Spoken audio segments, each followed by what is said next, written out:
그래서 다툼은 의견의 불일치가 아니고 자유와 종속의 다툼인 거죠, 사실은. 전 그렇게 해석을 합니다. 네. 그 되게 약간 우회라고 해야 될까? 전 책을 읽으면서는 네네.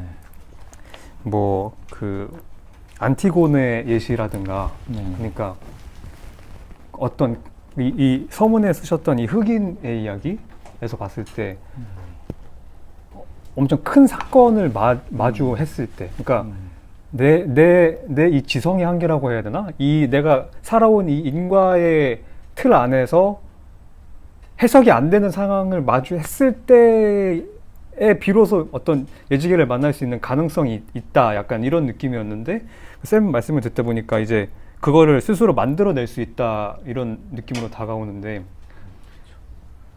근데 이제 약간 이제 애매하긴 하지만 칸트한테 존재하는 어떤 그 큰 특성이 어떤 수동적 성격 같은 것이 있어요. 수동성의 능동성 같은 건데, 그러니까 예지계는 내가 적극적으로 만드는 게 아니고 도래하는 것처럼 와요. 그러니까 단순히 쉽게 말하면 이런 거예요. 내가 직장에서 열심히 살았는데 갑자기 어느 순간 내가 왜 이렇게 살고 있는 거지? 이런 질문이 찾아올 때가 있단 말이에요. 뭐 찾아온 거잖아요. 내가 찾으러 간 게 아니라. 그런데 그 질문이 찾아오면 내가 지금의 이 공간, 직장의 삶이 갑자기 너무 낯설어지고 더 이상 견딜 수 없게 돼요. 뭔가를 하지 않을 수가 없게 되는 거죠. 그때 능동성이 엄청 발휘돼요. 갑작스럽게. 그래서 이 공간을 돌파해버리거나 다른 공간에 이주를 하거나 그럼 노마드가 되는 거잖아요. 그 노마드가 바로 이미 공부를 하고 있는 거죠. 내가 이 자리에 있지만 이미 이 자리를 떠나버리는 형태가 만들어지는 거잖아요. 그러니까 예지계적인 건 어떤 거냐면 이 일관되고 상식적이고 일상적인 질서가 붕괴되는 지점인데, 그 붕괴되는 지점은 내가 노력하지 않아도 어느 순간 온다는 거예요. 오는 것이고, 내가 그 순간을 부정할 수는 있어요. 부정하고 그냥 묵묵히 그냥 똑같이 살 수는 있는데 그 삶이 오래 못 간다는 거예요. 스스로도. 그러니까 누가 객관적으로 평가해 주는 게 아니라 자기가 이미 알고 있어요. 내가 이걸 못한다는 걸. 이걸 막 이렇게 없애려고 은폐하려고 해도 안 되는 게 있는 거죠. 그게 갖고 있는 능동성이 있어요. 그 사건처럼 도래하는 게 예지계적인 자유의 세계이고, 그건 나를 완전히 다른 존재로 바꿔버려요. 그래서 예지계적 주체가 된다는 건 내가 특별히 노력하지 않아도 어느 순간 되는 것이에요. 근데 그런 사건을 내가 받는 게 되게 중요해요. 받을 때 어떻게 받을 거냐. 되게 우리는 그걸 은폐하거나 무시하려고 그러죠. 그런데 이 공간에 오신 분들은 최소한 그건 제대로 받으려고 하고 있다는 거죠. 뭔가 새로운 게 도래했는데 내가 그 도래한 걸 가지고 이 일상을 돌파해야 되겠는데 이 공간의 도움을 받는 거죠. 그런 게 있는 거죠. 그래서 수동적 능동성이라 할까? 그런 거. 기독교에서 말하는 은총 같은 것도 대부분 그렇단 말이에요. 은총은 내가 막 찾는다고 해서 오는 게 아닌 거죠. 신이 어느 순간 주는 건데, 그 은총의 순간 나는 완전히 실체를 바꿔버려야 돼요. 주체가 완전히 변이 되는 순간, 성체 변환 같은 게 있는 거죠. 이렇게. 내가 뭐 천주교에 가면 뭐 빵과 그죠? 뭐 포도주를 먹을 때 그게 예수의 살과 피라고 생각할 때, 그때 그걸 받아 먹는 그 행위가 나란 존재 변화의 상징이죠, 사실은. 그죠? 그런 것처럼 도래하는 순간이 온다. 이런 거죠. 따로 엄청나게 내가 노력을 해야 되는 게 아니라, 그러니까 이 예지계적인 순간은 학식이 높아야 되는 것도 아니고 엄청 정진을 해야 되는 것도 아니에요. 그러니까 이게 칸트의 세계와 어떤 불교적 세계의 차이예요. 그러니까 누구에게나 도래할 수 있어요. 아주 평범한 자도 자유의 순간에 다다를 수 있는 거죠. 그렇습니다. 근데 이제 그 방금 말씀해주신 부분에서 저도 책을 읽으면서 그 부분을 읽으면서 좀 자꾸 그런 질문이 드는 게, 그러니까 정진의 차원이 아니다, 이 자유의 상태에 도달할 수 있는 게. 근데 그런 어떤 뭐라고 해야 될까, 존재를 걸어야지 획득할 수 있는 건데, 이 자유라는 게. 그러려면 내공이 좀 있어야 되지 않나, 이런 생각이 드는 거죠. 그러니까 여기서 그런 예시도 있었는데, 79쪽에 꼼꼼히 읽었네.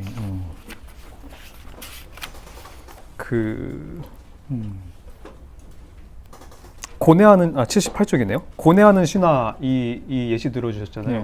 그러니까 왕이 네가 거짓말을 하면은 이렇게 살려줄게. 그러니까 이렇게 쭉쭉쭉쭉 일을 이렇게 좀 묻어 가려고 하는 거죠. 근데 이때 이제 고뇌를 하게 되고 거짓말을 할지, 그러니까 자기가 거짓말을 함으로써 누군가가 피해를 입게 되는 그런 상황인 건데 이때 자기의 생명을 걸어야 되잖아요.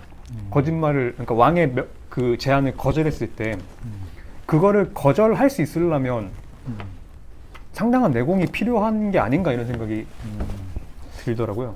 그럴 수가 있을 텐데. 네. 근데 이제 그런 거, 근데 보통 사람들이 늘 해버린다는 거예요.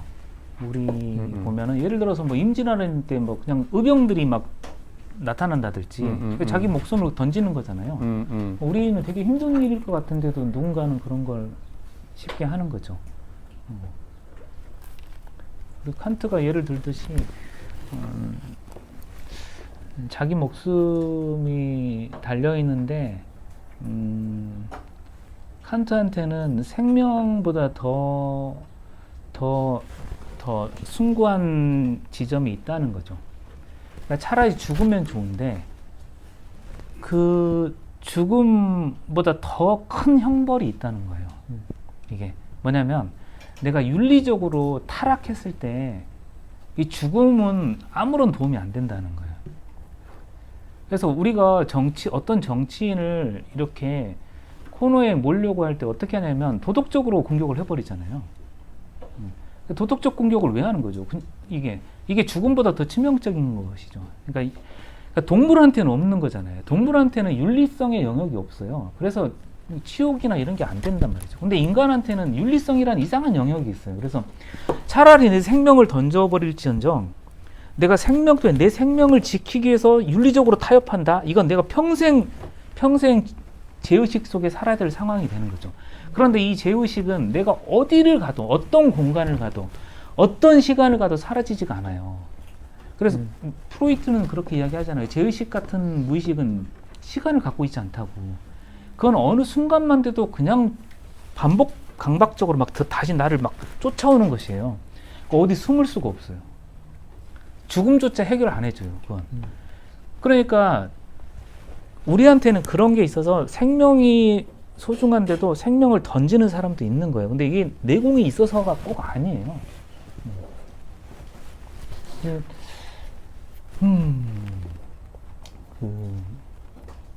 뭐 예를 들어서 이번 계엄 사태 때 하급 장교들이 이렇게 저항을 많이 했잖아요. 하급 장교들의 저항은 그게 바로 이 자유의 순간이죠. 내가 타협을 했으면 명령 불복종이란 죄가 없었을 텐데 자기가 이걸 아니야 이렇게 하면 내가 군인으로서 올바른 자세가 아닐 것 같아라고 회의를 하고 했던 장면 있죠. 그때 여러 가지 것들이 막 오고 갔을 거 아니에요. 내 가족의 삶은 어떻게 될까? 내가 감옥에 들어가면 평생 어떻게 돼? 이런 고민을 하게 되잖아요.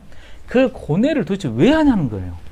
그 고뇌를 왜 하는 거죠? 그 고뇌를 가르친 것도 없는데 그 고뇌를 하는 이유가 우리한테 그 자유의 지점이 있기 때문이라는 거예요. 예지계가 가르치지 않아도 그냥 타협을 못 하는 거죠 스스로. 그러니까 아무나 하는 거예요 그런 거 진짜로.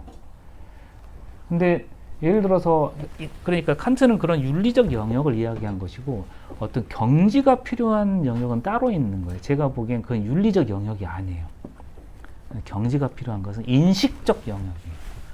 그러니까 예를 들어서 세상은 불림문자 언어 도단의 경지가 있어라고 말하는 건 어떤 인식적 경지, 특이하게 공부해야 알 수 있는 경지. 그런데 그게 아니어도 공부를 하지 않아도 저항하는 사람이 있다는 건 윤리적인 차원이 또 따로 있다는 거고 칸트는 인간의 위대함을 윤리에서 보는 거예요. 그러니까 인식적 차원에서도 위대해질 수가 있는데 근데 제가 보기에는 그건 아주 정진을 해야 되는 문제예요. 정진을 해야 되는 문제이기도 한데 문제는 이제 칸트의 개념에 따르면 우리가 아무리 정진을 하더라도 절대 해결되지 않는 지점이 있는데 바로 윤리예요. 우리가 아무리 공부를 많이 하고 아무리 인식을 많이 해도 이 사회 속에서 겪는 윤리적 이 치욕이라든지 죄의식이라든지 어떤 윤리적 타락 이런 문제는 해결할 수가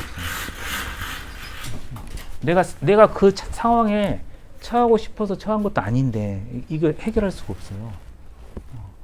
그런데 그런 쪽에서 인간이 굉장히 숭고한 지점을 갖는다고 말해주는 거죠. 그래서 부처님의 정지는 잘 모르겠는데 분명히 인식적 차원이라고 저는 생각해요. 그러니까 우리의 마지막 궁극적 지점이 무일 수 있다라든지 뭐 무상일 수 있다든지 뭐 이런 것들은 인식적 차원일 것 같아요. 근데 칸트는 윤리적 차원의 인간의 숭고성이 있고 인간이 존재하는 어떤 지점이 있다 이렇게 보는 것 같아요. 근데 이제 그러면은 그 윤리적 영역 어떤 사건이 나한테 도래했을 때 그것을 그 사건을 어떻게 이제 내가 맞닥뜨리는가 어떻게 받아들이는가에 따라서 윤리적인 주체가 될 수 있고 아닐 수가 있고 이렇게 되는 것 같은데 근데 다 윤리적 주체가 되고 싶잖아요.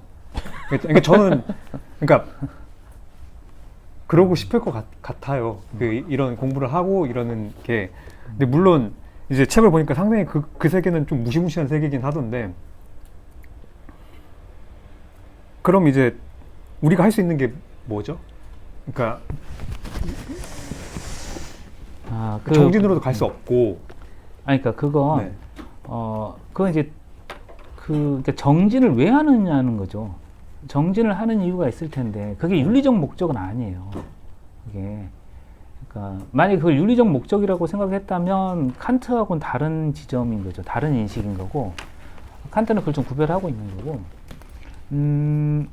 그러니까 예를 들어 우리가 뭘 몰라서 어떤 일이 벌어졌어요. 몰라서 그건 근데 그렇게 괴롭지가 않아요. 몰라서 그런 건 어떤 안 좋은 일이 벌어졌어도 나의 무지가 이걸 낳았네라고 하는 거. 그냥 알매 도달하면 되는 거잖아요. 그런데 윤리는 무지하고는 상관이 없어요. 내가 엄청 알아도 잘 안 돼요, 뭐가. 어떻게 살아야 될지를 잘 몰라요. 그걸 아는 사람이 어디 있어요? 아무도 없지. 이게 아무도 모르는 지점이에요, 그건. 매번 결단을 해야 되는 지점이고. 그리고 근데 그 지점이 옳게 보이는 건 권력을 행사할 때인 거예요. 확 밀고 갈 때 권력을. 다 이렇게 사는 게 옳지 이렇게 권력을 밀고 가버리면 옳게 보이죠 또. 그러거나 아니면 우리가 함께 힘을 합해서 갈 때 이 삶이 옳지 우리 힘을 합해서 갑시다. 근데 물론 그 자리에는 이 공부가 꼭 있어야 되죠. 비판의 자리가 늘 숨어 있어야 되니까 그게 사라진 함께함은 의미가 없죠.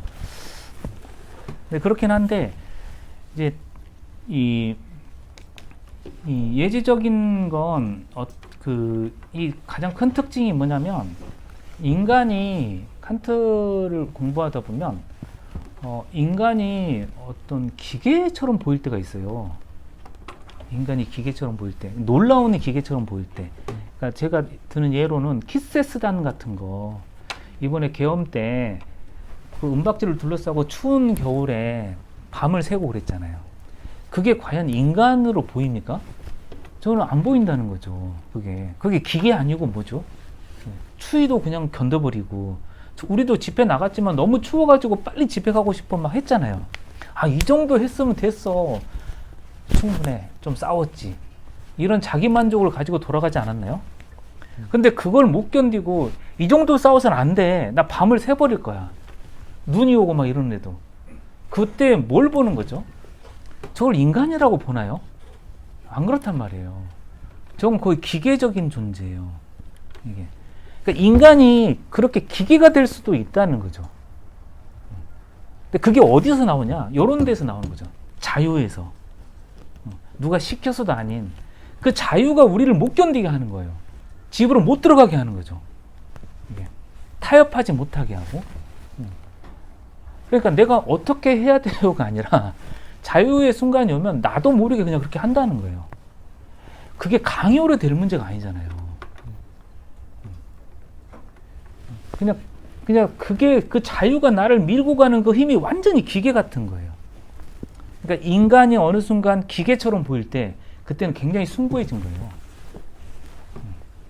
여기서 기계를 좀 긍정적인 그렇죠, 그렇죠. 의미로 쓰신 거죠? 아니 아주 긍정적인 거죠. 그때 기계는. 아니 우리가 예를 들어서 보세요. 어떤 상황이 생겼는데 비타협적으로 살아가는 사람이 있어요. 갑자기 완전히 비타협적으로. 그때 그걸 인간이라고 생각하지 않잖아요. 저거 무슨 어떻게 찔러도 피 한 방울 안 나올 정도로 비타협적이지 이럴 때 기계라고 느끼잖아요. 완전히. 그게 진정 인간이 자유의 순간에 도달할 때 보여줄 수 있는 주체의 모습이에요. 주체는 완전히 기계적일 때 숭고할 수도 있는 것이죠. 그러니까 어떤 동물도 가질 수 없는 것이 이런 거. 그러니까 인간한테는 그런 놀라운 지점이 있다고 칸트가 말해주는 거예요.